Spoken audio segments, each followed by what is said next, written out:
going to get into the first college football playoff rankings of 2020. At the top, no surprises, the University of Alabama is at number 1. Notre Dame slides in at number 2 with a big win over Clemson earlier this year. Those same Clemson Tigers who lost that game without their starting quarterback, Trevor Lawrence, are at number 3. And Ohio State, who is unbeaten, although did survive a scare and have only played 4 games, that scare against Indiana last week, round out the top 4. The first 2 out are Texas A&M and the University of Florida at 5 and 6. A surprise with Cincinnati up to 7. And then the big controversy being BYU all the way back at 14. They are 9-0. Some people have been impressed with the way that they have played this year with their star quarterback and Sam Wilson and how things are going there. So I'm interested, Mike, to just get into first your initial reaction to the playoff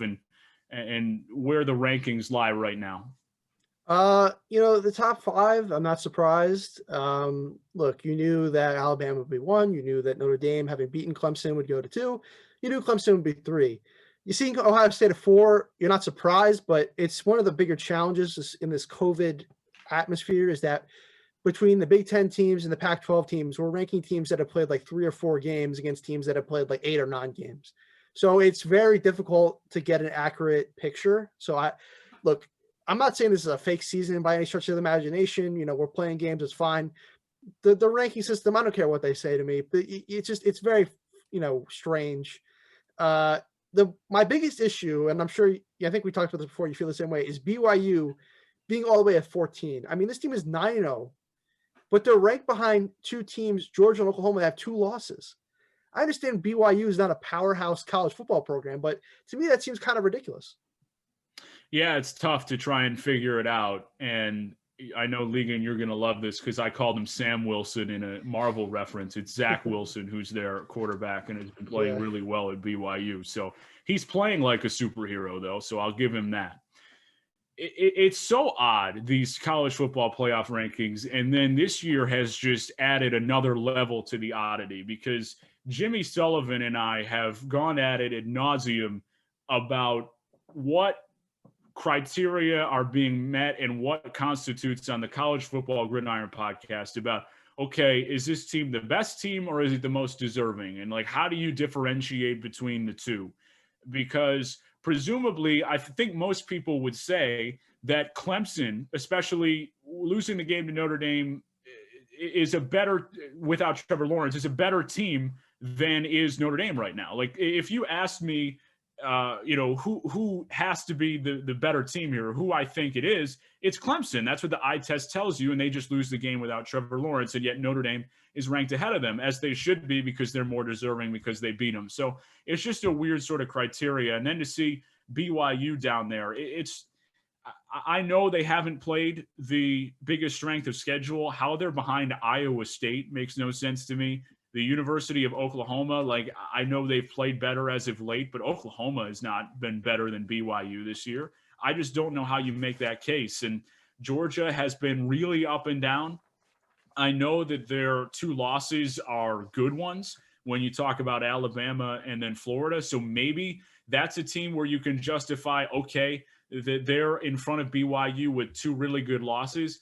I don't know that any of this is really relevant as we get towards the college football playoff because BYU isn't going to sniff it. The teams that are here right now in this top 4, unless there's something that drastically changes, are going to stay that way because what I fully expect to happen is that Ohio State's going to win out, Alabama's going to win out, and Clemson and Notre Dame are going to play in the ACC championship. Clemson's going to beat Notre Dame, and it's going to be those 4 teams in a different order. So we can scream and yell about where the rankings are right now, but to me, they're going to end up working themselves out. At the end of the day, it is surprising, and I think what it tells you is that the strength of schedule is huge, and they don't necessarily weigh which team is better when you get to 2 Power 5 schools that you really value. Then it gets to most deserving. But when it's a battle between a team that's an independent, that is a BYU, that is a UCF, when you are a Power 5, a traditional blue blood program, the committee will value that over a team that is a fringe trying to make a run.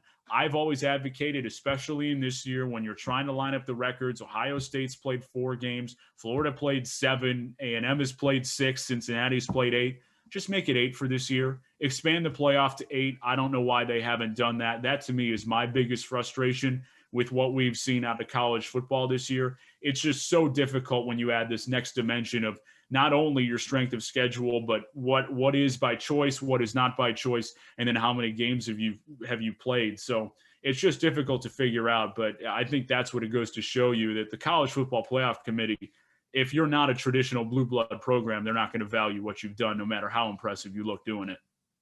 Yeah, I mean, I just think first off, I agree. It's a tricky thing with expanding the playoffs because we're not dealing with professional athletes here. We're dealing with college athletes. So, you're looking at a longer playoff, takes off more weeks. A lot of universities take different breaks. I understand it's football, so these guys are different, but it's a little messy situation. When it comes to BYU, look, no one's kidding themselves. BYU is not going to be a college football playoff team. We're not saying they should be in the top 4. They're not going to be in the top 4.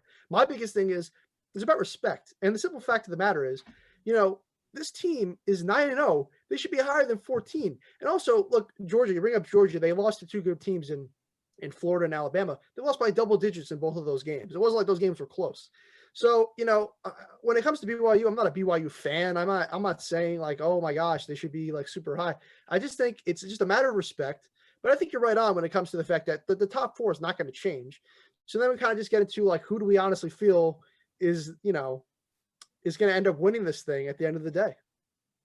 Yeah, I'm in agreement with you in what you said there. And at the end of the day, we can talk about this, and maybe the only potential for a change would be if Ohio State were to lose. I just don't see Clemson and I suppose Notre Dame could lose too. There's one other game on their schedule, UNC, who I don't expect them to lose, but that's a game where you could conceive it happening. So potentially there is that possibility for a shakeup, but it doesn't look that way. Notre Dame has played really well this year.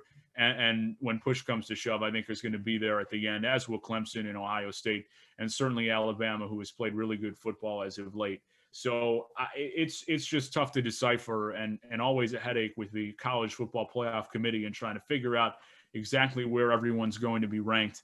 But it's interesting to me just to see where the initial playoff rankings come in, and how the committee even says that the loss to Notre Dame for Clemson is more impressive or more valued than the wins for Ohio State, and they play Indiana closely, and they're slotted at the number 4 position. So a lot to take in and a lot to try and figure out as you navigate. There's still a long way to go. Very often these things work themselves out, as I just outlined. I think this will work itself out, so nothing to worry, college football fans. Although BYU, hey, I mean, they and Zach Wilson could use a little bit more respect going forward in those college football playoff rankings.